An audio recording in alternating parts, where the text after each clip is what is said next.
So we have a wonderful, diverse, and distinguished group, and our plan, our charge, is to talk in broad strokes about the international role of the university, especially as it sits in contrast or in tension with our local obligations to the region, both in the north of Israel, in Israel more broadly, and in the local region in which we sit. I'm very concerned of what I heard yesterday from Mano Trachtenberg.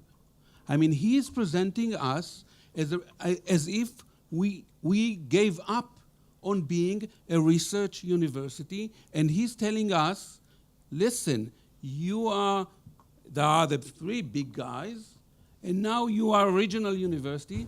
That's your destiny. Let's cope with that. And I am not in a position still, and hopefully I'm not wrong, of giving up as a great University of Haifa in the north and playing in the international arena. I really cherish Fred Tauber for having this discussion. This is the first time in my 20 years in the university that we are having a serious and honest, candid discussion among the Board of Governors. And I think this is very important for you to know, because if you go to the other Board of Governors of other universities, you will see what we saw or what you have seen in previous years in Haifa. The facade of the university is not going into the real trouble. So I think that your role as members of the Board of Governors is much more valuable here in Haifa than in other universities. This year, I can say, I'm proud to say, that it is a complete change. Attendance, motivation, and especially the three groups that the university arranged so we can talk to each other and go into depth how to make the University of Haifa reach a better achievements in everything. So thank you for all the attendance from overseas. We are having several projects for our graduates in Kenya, in Kakuma refugee camp.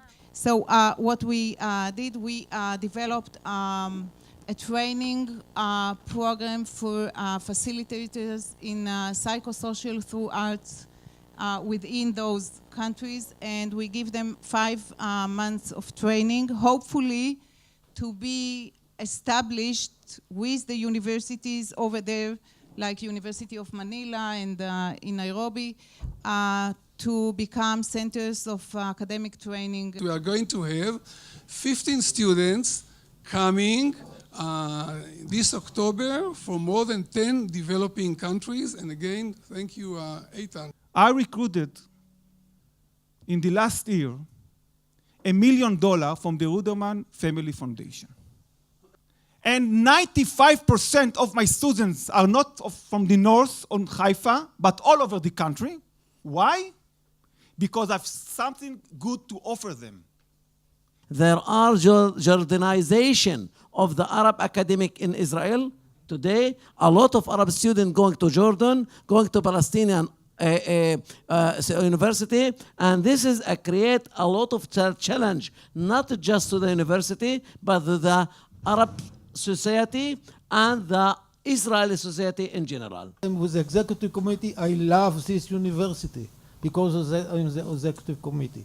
So first of all, we have to excel in the north, and we have a role. I look at the University of Haifa as an Israeli university, not a northern Israeli university, number one. And I think that the world looks at Haifa University as an Israeli university, and it's judged on its standards of excellence. On the one hand, you're looking for donors that have particular interests, but it starts with a particular vision of what this university is about, and you're looking for the intersection between the needs of donors and the special interests of donors and foundations and the vision of the university. What do you want to be great at? And part of that has to be coexistence. It's just got to be, because it's where we are. What I've learned is, yes, we can coexist. Yes, we can be a university that is doing research towards peace in the world and peace here. But to do it by talking will achieve nothing. Can the university address the role equally in all regions of the world? I don't think so.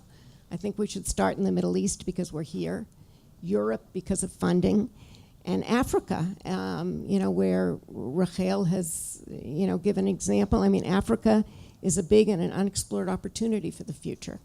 I would like to suggest that we open a school to attract international students such as the Chinese with language in English. The Chinese want excellence, and it won't work unless we have excellence. In order to improve the credit of the university, and I'm not very familiar, but it's the fact that do students that come here and pay a tuition have a training period? Do they have the facility to find a job? And maybe the university can do something.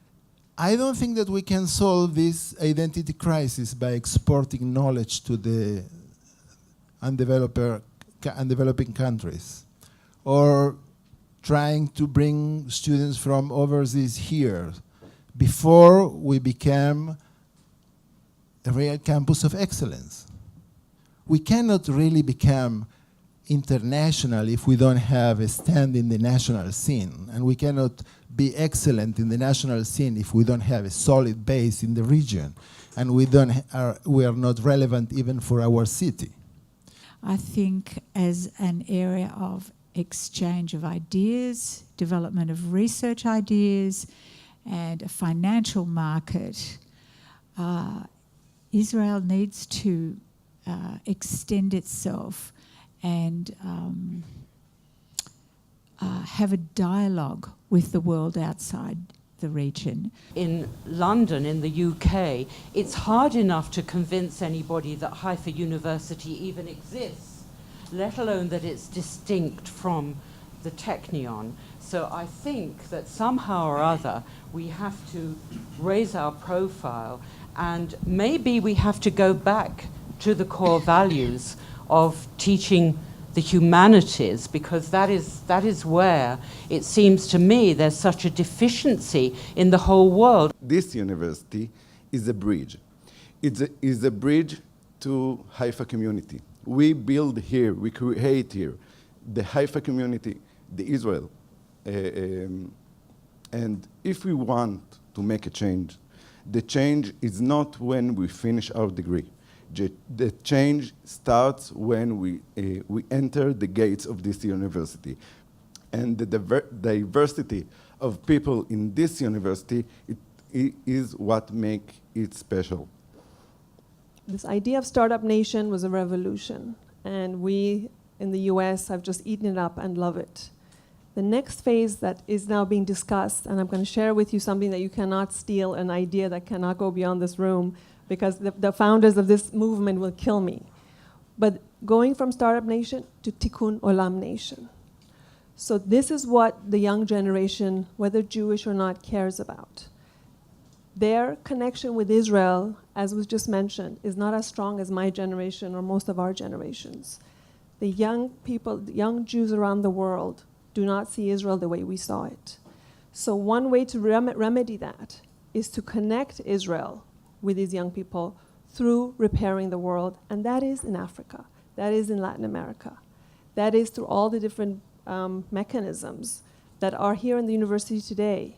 Of course, we have to focus here locally, but to say that we can also be part of the world is an important lesson not to be forgotten. To really serve the North as best we can, we have to be a great university.